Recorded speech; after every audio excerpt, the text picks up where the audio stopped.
Mantan Menkominfo Budi Aris Setiadi akhirnya buka suara terkait tudingan yang menyebut dirinya menerima jatah 50% dari setoran pengamanan situs judi online. Lantas, apa tanggapannya?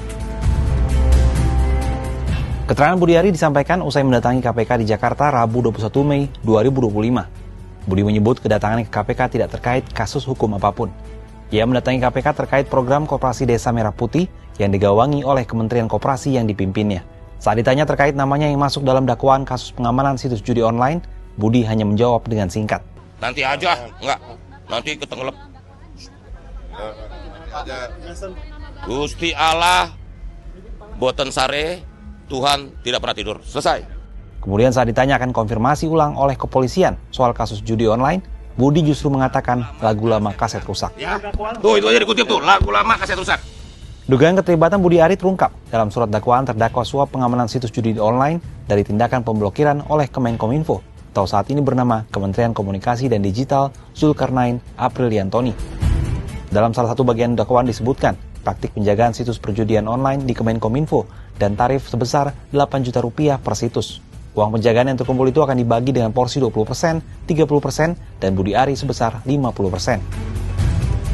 Terkait hal ini, Kepala Kantor Komunikasi Kepresidenan Hasan Nasbi di kantornya di Jakarta pada Senin 19 Mei memastikan istana tidak akan mengintervensi proses hukum yang kini tengah bergulir. Pemerintah itu menghormati proses hukum. Jadi biarkan saja proses hukum ini berjalan dan kita yakin proses hukum ini akan membuka semuanya dengan terang benderang. Jadi yang salah akan dibilang salah di situ, yang tidak bersalah juga jangan dipaksakan jadi salah kan. Masih penyebutan aja di dalam proses hukum kan. Jadi artinya beliau sendiri juga belum ada proses hukum apa-apa kan gitu. Jadi ya kita pantau saja.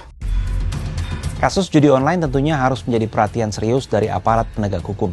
Pasalnya, PPATK mencatat nilai transaksi dari judi online ini terus meningkat dari tahun ke tahun. Tak hanya itu, judi online tidak hanya menjerat orang dewasa, tapi juga anak-anak. Pada periode 2020 hingga 2024, nilai transaksi judi daring meningkat tajam dari tahun ke tahun. Pada tahun 2020, nilai transaksi mencapai 15,8 triliun rupiah dengan 5,6 juta transaksi. Angka ini melonjak menjadi 58 triliun rupiah pada 2021 dengan jumlah transaksi mencapai 43,6 juta. Pada 2022, jumlah transaksinya kian meningkat menjadi 69,9 juta transaksi senilai 69,6 triliun rupiah. Di tahun 2023, jumlah transaksi mencapai 168 juta dengan nilai transaksi hingga sebesar 327 triliun rupiah. Lonjakan ini seakan tak terhenti pada tahun 2024, di mana transaksi perjudian kian masif mencapai 209 juta transaksi dengan nilai mencapai 360 triliun rupiah. Tak hanya itu, PPATK juga menemukan di tahun 2024 terdapat 1.856 anak di Jakarta terlibat judi online dalam 19.555 kali transaksi. Nilai transaksinya mencapai 2,295 miliar rupiah.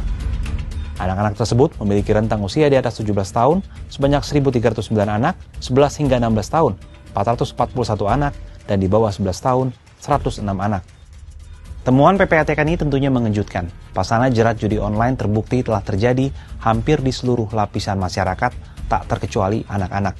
Hal ini menjadi isyarat bahwa pemerintah dan penegak hukum harus serius menangani persoalan ini. Kalau sahabat Kompas, apa tanggapannya terkait masih maraknya judi online di Indonesia?